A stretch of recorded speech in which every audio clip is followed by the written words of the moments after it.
오늘의 성경 말씀은 요한복음 20장 15절에서 18절까지의 말씀입니다. 다 함께 읽겠습니다.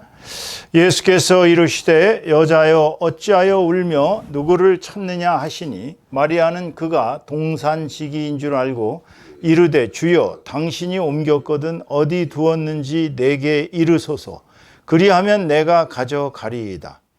예수께서 마리아야 하시거늘 마리아가 돌이켜 히브리 말로 랍오니 하니 이는 선생님이라는 말이라.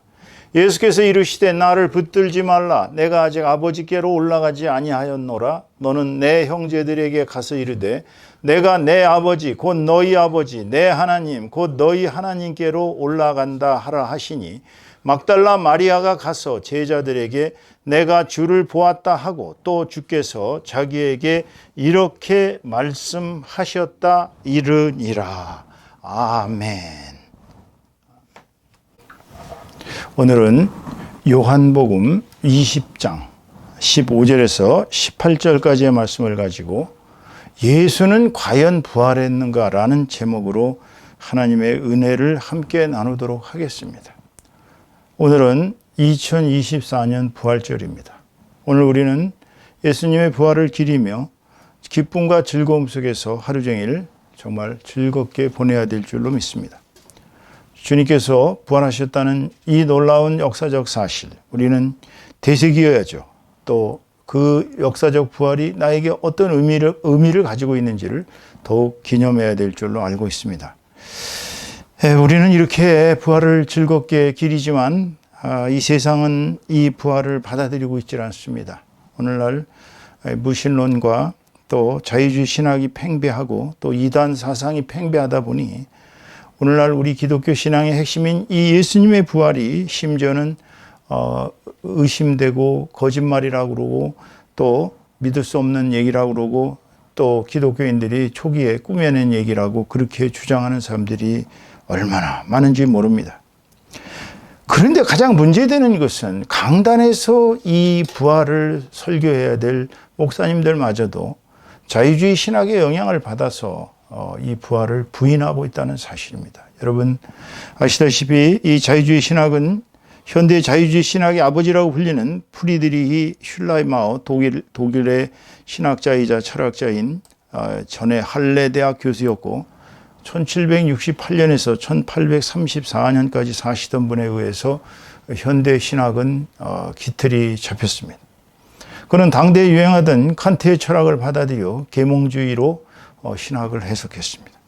아시다시피 계몽주의는 이성의 절대화입니다. 이성이 모든 판단의 근거예요. 이성이 모든 것을 가능하게 하는 것이라는 겁니다. 이 슐라이마우의 자유주의 신학의 최대 문제는 기존하고 있던 성서 비평의 역사적 그리스도의 문제를 그는 감정의 신학으로 해결하려고 했어요. 그는 예수가 실제적인 인물이었는지 뭐 그런 거 별로 중요하지 않다고 주장했습니다. 왜 그러냐면요. 그가 생각할 때 그리스도는 그냥 그리스도교인들 자신의 종교적 경험, 그러니까 이러이러한 예수 그리스도라는 이상적인 인간의 원형을 그리스도인들이 바라는 그 의식이 그것이 이렇게 투영이 되어 가지고 예수 그리스도라는 하나의 절대자가 메시아라는 존재가 완성됐다는 거예요. 그러니까 그는 실제적 예수가 과연 어떤 인간이냐 이것에 대해서는 별로 관심이 없고 그는 예수는 그냥 자기가 완전한 신의 아들이라는 죄송합니다. 완전한 신의식을 지녔던 인물이라고 본 거예요. 그러다 보니까 그는 초자연적 관점을 다 배제했습니다. 그러다 보니까 예수의 신성, 예수와 관련된 기적들, 뭐 동정녀 탄생이라든지 오늘 설교의 주제인 부활이든지 승천이라든지 이런 걸 부정했어요. 그러니까 예수 그리스도라는 그 가장 그 고매한 인간의 가장 그 위대한 거의 신적인 존재로 올라간 예수는 결국 인간들이 당시에 예수를 좋아하고 예수를 믿던 사람들이 그렇게 됐으면 좋겠다라는 하나의 감정들이 모여가지고 의식 속에서 그것이 하나의 결정체로 형성된 것이 바로 예수 그리스도 메시아라는 것입니다. 그러니까 그는 부활을 부정했죠. 이거 큰일 날 소리거든요. 지금 제가 말씀드린 거는 윤유석이란 분이 현대 신학의 아버지 프리드리 슐라이마우라는 네이버에 올려놨던 블로그에 올려놨던 글을 제가 요약한 내용입니다. 물론 제가 프리드리 슐라이마우를 공부한 적은 있습니다만은 요약해서 이렇게 이분이 잘 해놨길래 이분의 것을 인용해서 설명을 드리는 것입니다. 자, 슐라이마우 신학이 오늘날 세계의 모든 신학대학을 휩쓸고 제가 다녔던 고든 코넬이나 이런 소위 복음주의 신학들 이런 학교들을 빼놓고서는 대부분의 신학교들의 신학의 기틀은 이 프리드리 슐라이마우가 세웠습니다. 그 유명한 보스턴 대학교의 신학도 이 슐라이마우의 신학에 기초를 두고 있어요. 아주 공개적으로 그렇게들 이야기를 하고 있습니다. 그렇다면 예수님의 부활은 역사냐 아니면 정말 이 슐라이마우의 주장대로 우리 크리스찬들이 그렇게 예수는 부활했으면 좋겠다라는 감정이 모여서 만들어낸 하나의 허구냐. 이거를 우리는 지금 살펴볼 필요가 있어요. 자, 신약 성경의 기록에 나와 있는 걸 잠깐 살펴봅시다. 여러분, 신약 성경은 인류가 만들어낸 모든 종교의 경전들 중에서 가장 신빙성 있는 성경 기록이라고 보여질 수가 있어요. 왜 그러냐면, 자, 우리 한번 생각을 해봅시다. 예를 들어서 공자가 쓴 논어라든지 공자가 쓴 모든 그런 것들이 과연 공자가 죽은 지 한 20, 30년 만에 그렇게 쓰여진 것이냐? 아니에요. 수백 년 만에 다 완성된 것입니다. 부처가 죽고 나서 몇백 년의 지날 세월 뒤에야 겨우 완성한 것입니다. 나머지 조로아스트교의 경전도 마찬가지고요. 심지어는 그 회교, 이슬람교죠. 이슬람교의 경전도 마호메트가 죽은 사후에 한참 만에 몇백 년 만에 그렇게 쓰여진 것입니다. 우리 신약 성경처럼 예수의 제자 그러면 여러분 마태 또 직접 예수님의 이너서클이었던 요한 같은 경우는 예수님하고 그냥 24시간을 같이 3년간 다녔으니까 거기다가 또 마가 같은 경우는 아시다시피 예수님의 70인 제자 중에 하나였습니다.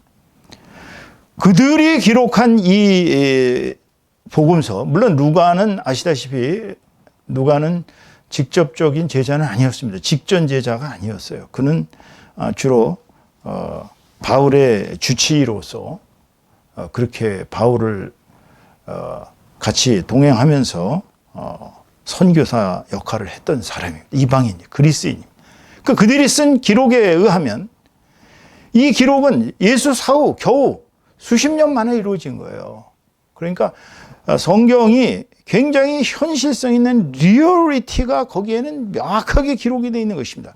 조금씩 다 틀려요. 어떤 사람들은 얘기가 다 틀리니까 부활의 얘기가 여기 틀리고 저기 틀리고 이거는 좀 뻥 아니냐 이렇게 생각할 수 있겠지만 틀리다는 그것이 진짜 진정한 의미에서의 증언이에요. 왜냐하면 똑같이 뺏겼다면 똑같이 조작했다면 똑같겠죠. 근데 조작한 사실이 없기 때문에 그냥 제자들 각자가 이렇게 체험을 예수님하고 이렇게 같이 있으면서 예수님 부활에 대해서 썼기 때문에 신약 성경의 기록은 역사성이 있는 것입니다. 예수께서 십자가에 처형당하고 3일 처형당하고 또 돌아가셔서 3일 동안 무덤에 계시다가 일요일 날 아침에 이제 부활하시는데 그는 금요일 날 죽어서 아리마다 요셉의 장지에 장례식을 치렀습니다. 니고데모라는 공의의 회원과 또 요셉 이 두 사람이 장례를 치러 드렸습니다. 그런데 그리고 나서 이제 로마 총독 빌라도의 봉인이 꽝 박힌 약 2톤 규모의 어마어마한 돌이 무덤 입구를 막고 그 무덤의 입구에 있는 그 큰 바위에는 하얗게 페인트 칠을 하고 누구도 손을 못 대게 거기다가 봉인을 딱 붙여서 그 봉인을 뗄 수가 없게 만들었어요. 그리고 건장한 로마 병정들 두 사람이 좌우에서 그 무덤을 지켰습니다. 왜냐하면 예수가 부활한다고 누차 당신이 죽어서 3일 만에 부활한다고 수차례 제자들한테 얘기했고 그것이 당시의 유대 사회에 잔뜩 퍼져 있기 때문에 제사장들, 대제사장이나 이런 유대교 지도자들은 저 자가 살아있을 때보다 죽고 나서 부활했다고 주장하면 더 위험하니까 그 무덤을 좀 어떻게 감시하게 해달라고 그러니까 그 총독 빌라도 그러죠. 니들이 알아서 해라. 응? 나는 그저 병사들을 보내서 그 무덤을 감시하겠다. 그러고 났는데 그날 새벽 4시경에 천사들이 나타나서 그 돌 2톤이면 이게 어마어마한 돌입니다. 2톤. 그 2톤의 돌을 천사들이 이렇게 밀어버렸어요. 밀어버리고 로마 병정들은 막 번쩍번쩍거리는 천사들이 나타나니까 달아났습니다. 그 무덤이 비었어요. 일요일날 아침에 제자들이 가서 무덤을 보니 무덤에 예수님이 없는 거예요. 그리고 예수님을 쌌던 수의들만 남아 있었습니다. 자, 최초에 예수님의 무덤이 빈 것을 발견한 사람이 누구였어요? 막달라 마리아와 다른 여성분들이었잖아요. 근데 이분들은 예수님이 어디 갔느냐라고 지금 고민하고 있어요. 지금 오늘의 지금 본문, 오늘 이 본문 말씀은 바로 그겁니다.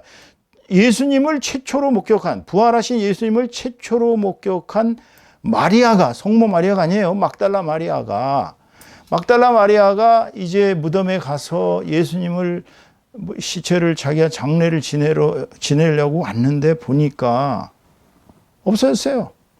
그러니까 지금 막달라 마리아는 좀 울면서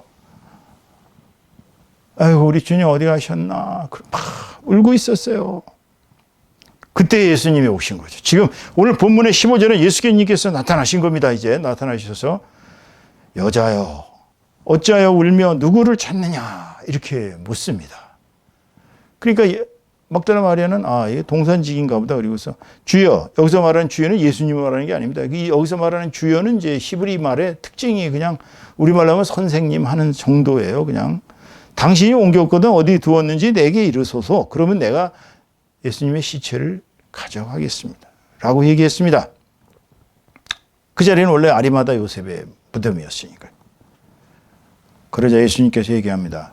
마리아야 할 때 그제서야 마리아가 영안이 열리면서 이렇게 뒤돌아서서 히브리 말로 라보니 하면서 반가워서 예수님을 껴안으려고 그랬겠죠. 당연히 이게 얼마나 기적 같은 얘기입니까? 죽은 분이 살아났으니.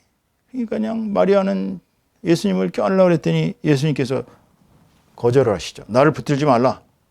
내가 아직 아버지께로 올라가지 못했다.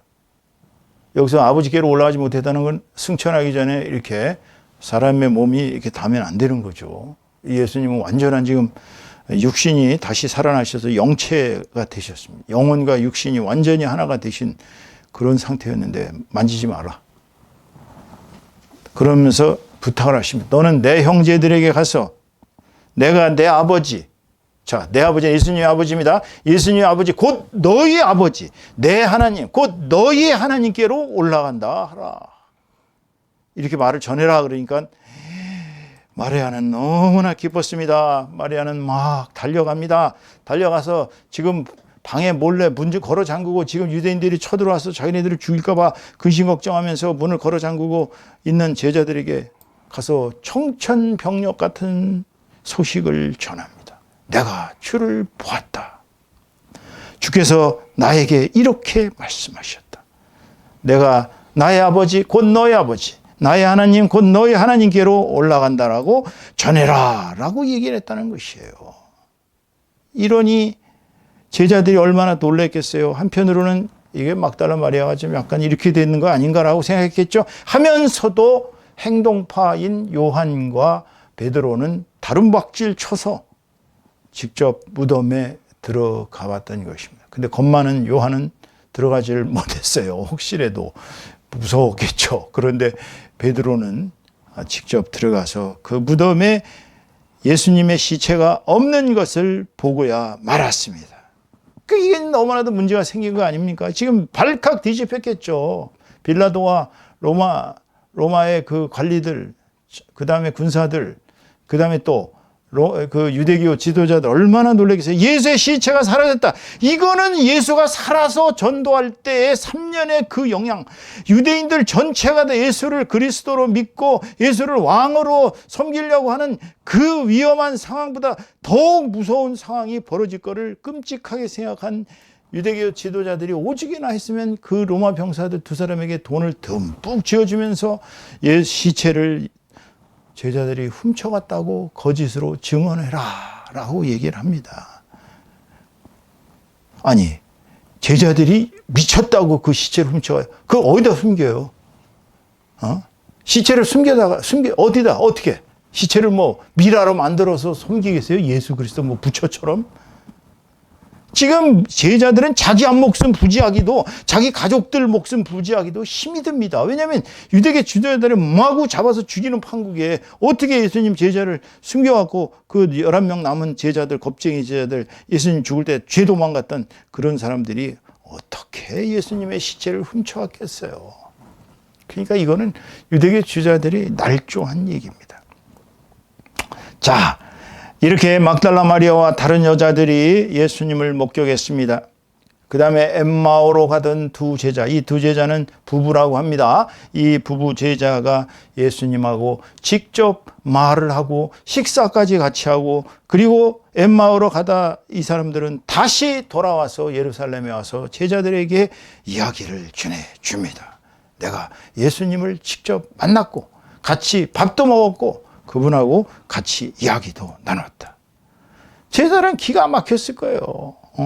막달라 마리아가 얘기하더니 또 다른 여자들도 와서 예수님을 봤다고 얘기하더니 이제는 또 엠마오에 가던 제자까지 돌아와서 또 예수님을 봤다고 하네. 그러니까 11제자는 뻥 쪘습니다. 이게 예수님이 평상시에 말하던 내가 죽어서 3일 만에 부활할 것이다 라고 얘기하던 게 이게 진짜가 아닐까 하고 의심하고 있을 때, 그때 주님께서 그들에게 나타나시죠. 자, 그때 도마를 제외한 10사도가 있었습니다. 아시다시피 도마는 당시에 없었어요. 나중에 도마에게 이야기를 하죠. 우리가 부활하신 예수님을 만났다. 그러니까 도마가 비웃습니다. 내가 그의 손에 난 창자국과 못자국과 옆구리에 난 창자국을 내 눈으로 보고 그 상처를 만지기 전에는 예수 그리스도께서 부활했다는 것을 나는 믿지 못하겠다. 일주일 지나서 다 모였을 때, 12제자가 모였을 때 예수님께서 나타나셔서 도마에게 이야기하십니다. 도마야, 내 손에 못자국과 내 허리에 창자국을 만져보고 내가 살아난 줄을 믿어라 라고 얘기하니까 도마가 나의 하나님, 나의 주시여 라고 그제서야 신앙을 고백하며 믿습니다. 그러니까 예수님이 한 번 도마를 까시죠. 뭐라고 깠어요? 너는 보고야 믿느냐? 보지 않고 믿는 자가 복이 있도다 라고 도마를 한바탕 이렇게 때리셨어요. 물론 도마와 다른 사도들이 이제는 확신을 갖게 되었습니다. 예수께서는 사람으로서 신이시라는 것, 하나님의 아들이라는 증명을 해 보이셨습니다. 죽음에서 벗어나셨어요. 그리고는 이제 수많은 제자들에게 나타나십니다. 그리고 승천하기 전 감람산에서 이제 사도들과 함께 사도들이 보는 가운데서 승천하시고, 그래서 고린도전서 15장 6절에 보면은요, 부활한 예수님을 만나본 사람이 무려 500명이 넘는다고 합니다. 500명의 제자들이 다 예수님이 살아나신 것을 목격했어요. 이게 놀라운 역사적 사실입니다. 그런데 이거는 이제 기독교적인 측면에서 성경이나 이런 데서의 역사적인 얘기고, 그러면 비기독교인으로 기독교인이 아닌 사람이 쓴 역사 기록은 있느냐? 예, 많습니다. 요세푸스는 아시다시피 AD 37년에서 100년 이후에 100년 정도에 살았던 사람인데, 이 사람은 이제 플라비우스 요세푸스라고 합니다. 유대인의 역사가였어요. 유대 역사가. 로마에 항복해서 나중에 로마의 문필가가 된 인물인데, 그가 AD 93년에 쓴 유대 고대사라는 책에서 그는 예수님에 관해서 2번이나 언급합니다. 제가 읽어드리겠습니다. 이건 요세푸스의 글입니다. 이 즈음에 굳이 그를 사람으로 부른다면 예수라고 하는 현자 한 사람이 살았다. 예수는 놀라운 일을 행하였으며 그의 진리를 기쁘게 받아들이는 사람들의 선생이 되었다. 그는 많은 유대인들과 헬라인들 사이에 명성이 높았다. 그는 바로 그리스도, 즉 구세주였다. 빌라도는 우리 유대인 중 고위층 사람들이 예수를 비난하는 소리를 듣고, 여기서 우리 유대인이니까 자기도 유대인이네요. 비난하는 소리를 듣고 그를 십자가에 처형하도록 명령했으나 빌라도는 죽이고 싶지 않았지만 유대교 지도자들이 협박을 했죠. 네가 만일 예수를 죽이지 않으면 황제에게 네가 배반했다고 고소하겠다. 즉 자기가 왕이라고 주장하는 사람을, 유대인의 왕이라고 주장하는 사람을 네가 용납했으니까 너는 시위자에 대한 반역자다라고 협박을 했습니다. 그러자 빌라도는 그 협박에 넘어가서 할 수 없이 예수님을 처형하라 라고 명령을 내리는 바람에 인류가 살아있는 이상은 빌라도가 바로 빌라도에게 고난을 받으사 십자가에 못 박혀 죽으시고라는 사도 신경의 아주 악행을 범한 사람, 죄인의 모습으로 그는 기록될 수밖에 없었습니다. 자, 계속 읽습니다. 처음부터 그를 따르던 사람들은 예수에 대한 애정을 버리지 않았다. 예수가 죽은 지 사흘째 되는 날 그는 다시 살아나 그들 앞에, 분명히 요세푸스의 기록입니다. 예수가 죽은 지 사흘째 되는 날 그는 다시 살아나 그들 앞에 나타났다. 이것은 하나님의 예언자들이 이미 예언했던 바, 구약시대, 그러니까 하나님 자신이 창세기 때부터 시작해서 말라기에 이르기까지 계속 예수님에 대한 예언이 계속 되어졌었는데 예수에 대한 많은 불가사의한 일들 중에 하나였다. 오늘날에도 그를 따라 이름을 붙인 족속, 즉 그리스도인이라는 족속이 사라지지 않고 여전히 남아있다. 유대 고대사 원문 18장 63페이지에서 64페이지까지 있는 내용입니다. 그럼 요세푸스가 유대인이고 유대교를 믿는 사람인데 역사하니까 할 수 없이 그대로 역사적 사실을 기록한 거예요.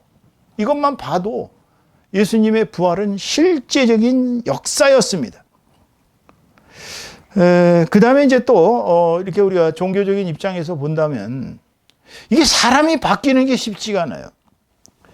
자, 우선 예수님께서 만약 부활을 안 했다고 한번 생각을 해보세요. 자, 예수님 평상시에 예수님을 따라서 3년 동안 밥을 같이 얻어먹고, 물론 뭐 그 자금을 댄 사람들은 막달리아 마리아를 비롯해서 뭐 수많은 마리아들, 또 여성들, 여러 사람들, 마가의 어머니 같은 이런 사람들이 예수님의 그 사역에 뒷바라지 해준 건 사실이에요. 누가 대주지 않았는데 뭐 굶주리면서 다닐 일은 없고 맨날 오병이어의 기적을 일으켜서 먹고 산 건 아닙니다. 그런데 이 11제자, 물론 이제 배반한 그 가룟 유다는 뭐 얘기할 것도 없고 그건 배반했으니까 11제자가 어떤 사람들이었습니까, 여러분? 그런 사람들 보면요, 뭐 어부 출신에다가 어떻게 보면 갈릴리라는 그 일종의 말하자면 그 정통 유대인들은 사람으로 인정하지도 않는 갈릴리 출신들, 그 갈릴리 출신의 그냥 그 가장 밑바닥에 있는 그런 사람들이 제자였는데, 제자들이냐고 스승은 땀방울이 핏방울이 되도록 막 깃세마리에서 기도할 때 그냥 쿨쿨 잠만 잘던 그런 사람들. 죽어도 예수님을 자기는 배신하지 않고 끝까지 같이 죽겠다고 주장하던 베드로. 닭이 2번 울기 전에 나는 예수님을 전혀 알지 못한다. 저자하고 나하고는 아무 관계없다고 맹렬하게 부인하던 베드로.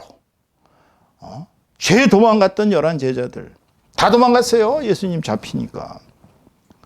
심지어는 예수님 동생들 보세요. 예수님의 큰 동생 야고보 사도. 야고보는 어땠습니까?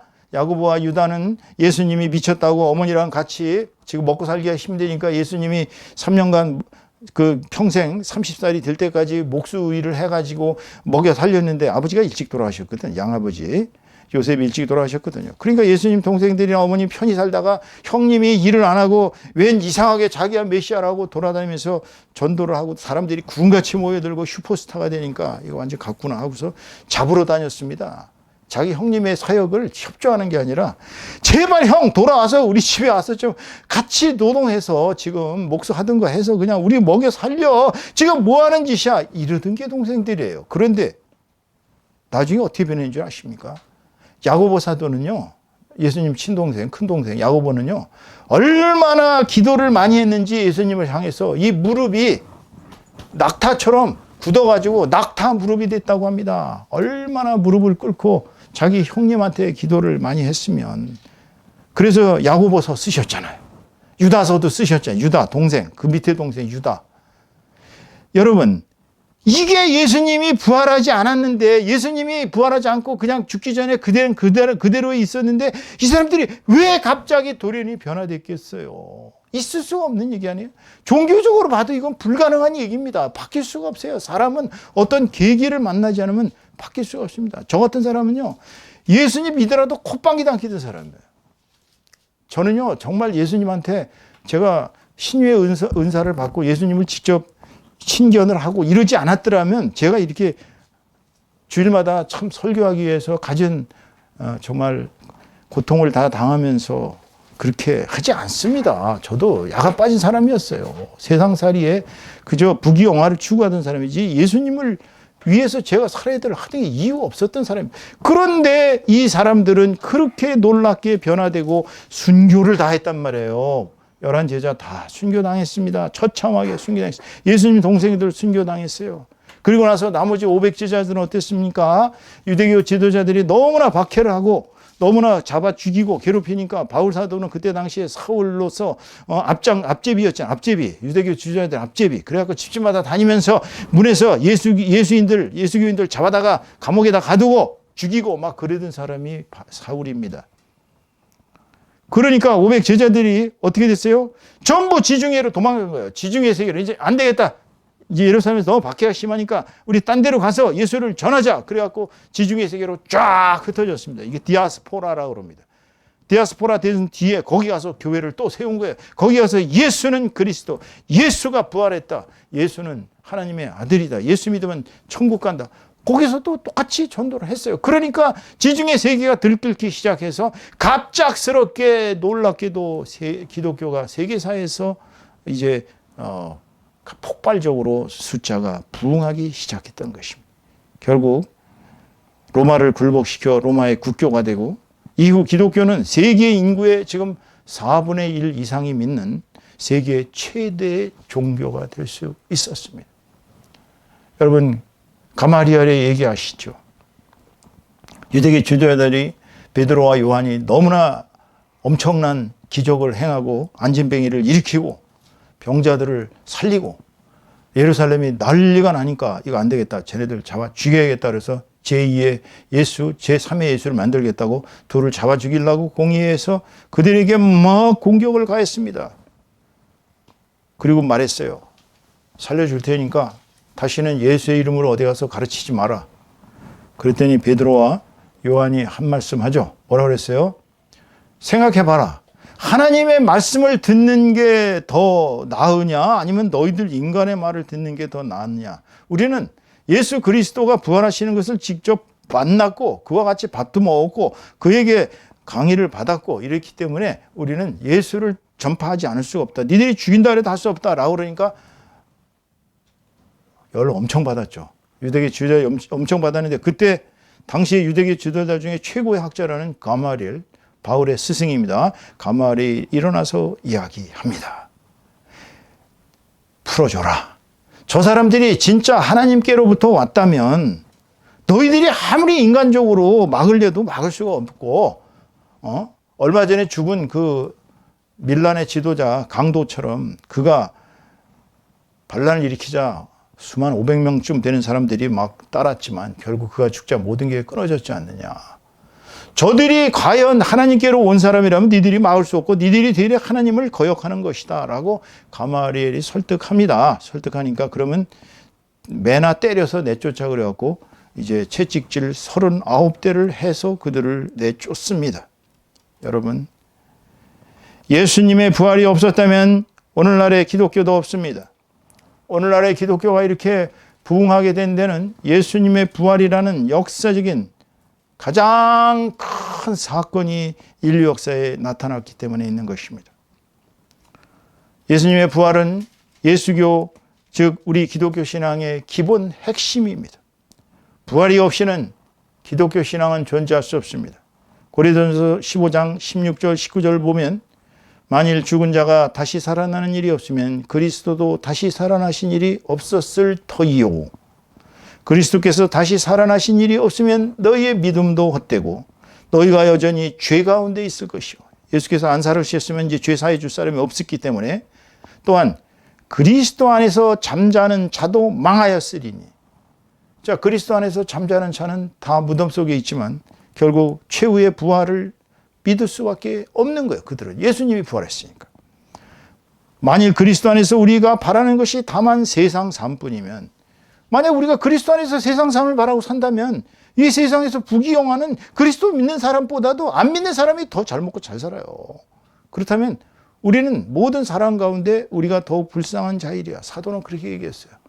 우리의 소망이 이 땅에 있고 이 땅에서 부와 귀와 영화를 잘 누려서 행복하게 편안하게 사는 것이 우리 삶의 목표라면 예수 그리스도를 믿는 자체는 얼마나 불쌍한 일입니까? 왜냐하면 이 땅에서 제대로 먹지도 입지도 못하고 가장 가난과 핍박과 고통과 역경만 겪고서 그리고서 천당에 가지도 못하는 그런 삶이라면 예수님이 부활하지 않았다면 우리는 그렇게밖에 될 수 없는 존재들이에요. 그런데 예수께서 부활하셨기 때문에 이 모든 것이 가능한 것입니다, 여러분.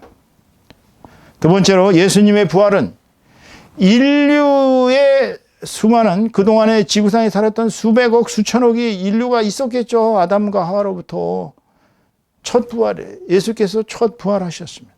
여기서 말하는 부활은 영의 부활이 아니, 영의 부활만 부활이라고 그러시면 안 됩니다. 육신이 부활한 거예요. 이거 잘 착각하시면 안 됩니다. 내 육신이, 여러분의 육신이 부활이 되는 것입니다. 그 첫 열매가 바로 예수 그리스도입니다.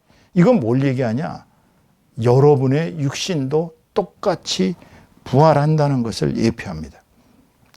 고린도전서 15장 22절에서 23절까지 말씀을 보시면 아담 안에서 모든 사람이 죽은 것 같이 그리스도 안에서 모든 사람이 삶을 얻으리라. 아담의 원죄로 모든 사람이 죄와 사망으로 갈 수밖에 없었어요.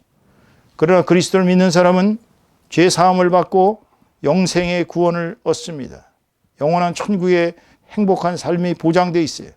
그러나 각기 자기 차례대로 되리니 먼저는 첫 열매인 그리스도요, 다음에는 그가 강림하실 때, 두 번째 강림하실 때 그리스도에게 속한 자들은 다 육신의 부활이 일어나는 것입니다. 여러분, 우리의 육신은 부활합니다. 어떤 사람은 그렇게 생각합니다. 그러면 먼지가 된 시체들은 어떻게 부활하냐? 없어졌지 않느냐? 육신이. 하나님께서 인간을 창조하실 때 여러분들 한 사람 한 사람, 물론 수많은 그 DNA 조합으로 여러분이 만들어졌겠지만 여러분의 코드를 다 갖고 계시기 때문에 죽은 자들도 다 부활합니다.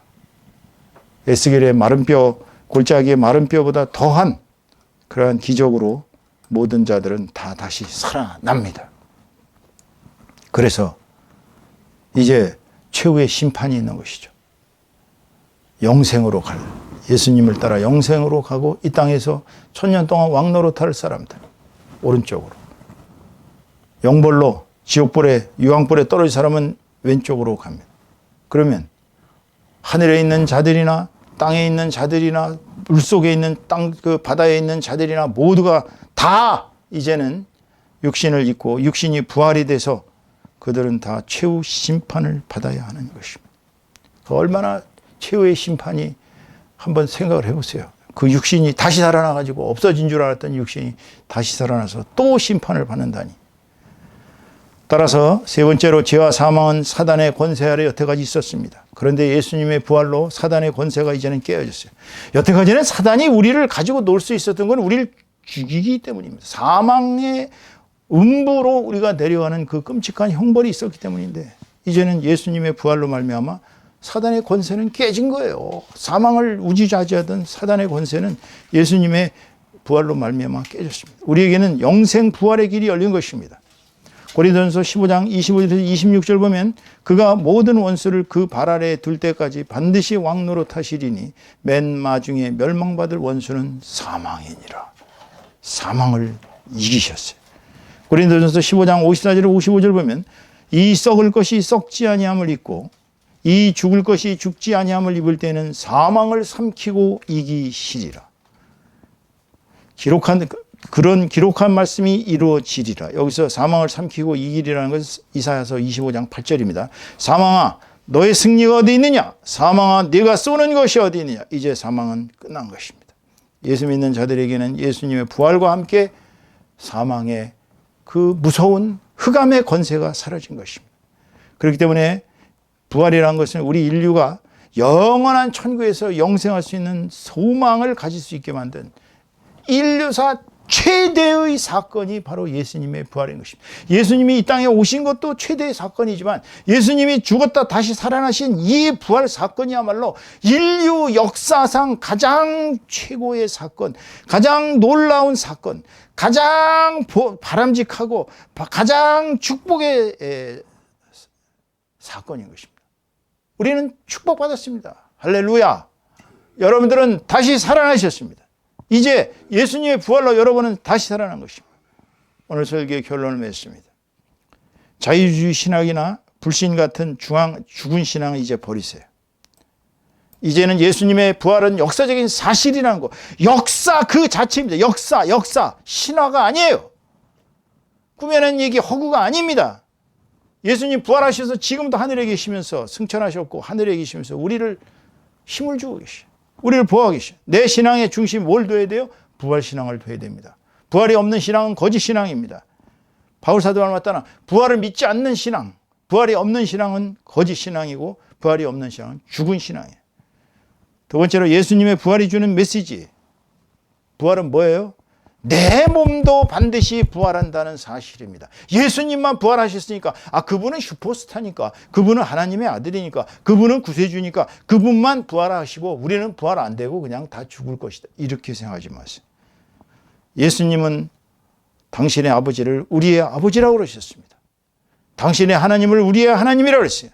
다시 말하면 우리도 예수님과 똑같은 하나님의 양자예요. 이 얘기는 무슨 얘기예요? 예수님의 부활처럼 우리도 부활한다는 얘기입니다. 그렇다고 우리 육신이 부활하기 때문에 우리 육신을 어떻게 써야 돼요? 이제는 영혼의 성화만 생각하지 마시고 육신의 성화도 그러니까 영혼과 육신을 아울러 성화하는 생활을 해야 하는 것입니다. 세 번째로 그래서 우리는 어떤 경우에도 예수님의 부활을 믿어야 돼요. 나도 부활된다는 걸 믿어야 됩니다. 그래서 그분의 부활로 인하여 우리는 영원한 구원을 받았습니다. 그래서 그 만극한 은혜에 감사하면서 매일매일 부활신앙에 참여하는 저와 여러분 다 되셔야 합니다. 매일매일 부활에 참여해야 됩니다. 매일매일 부활한다는 건 뭐예요? 나의 영이, 나의 육신이 설령 세상적인 것에 시달리고 세상적인 죄를 저질렀어도 주님의 십자가 앞에서 다시 주님 앞에 죽고 주님이 죽고 부활하셨던 것처럼 내 영혼과 내 육신이 죽었다 다시 살아나는 회개를 통해서 매일매일 부활에 참여하는 참된 신앙이 되어야 될 것입니다. 오늘 우리는 예수님의 부활이 가져온 인류의 최대의 사건, 최고의 축복, 영원한 행복의 시작인 이 부활의 기쁨을 정말 우리의 온 몸과 마음과 정성을 다해서 이렇게 기뻐하고 즐거워하면서 즐거운 축제의 장을 가지며 이제 다시 내일부터는 예수님의 부활을 매일매일 기리며 사는 그리하여 부활신앙을 우리의 신앙의 핵심으로 삼는 저와 여러분들 다 되시기를 주님의 이름으로 축원합니다. 축원합니다.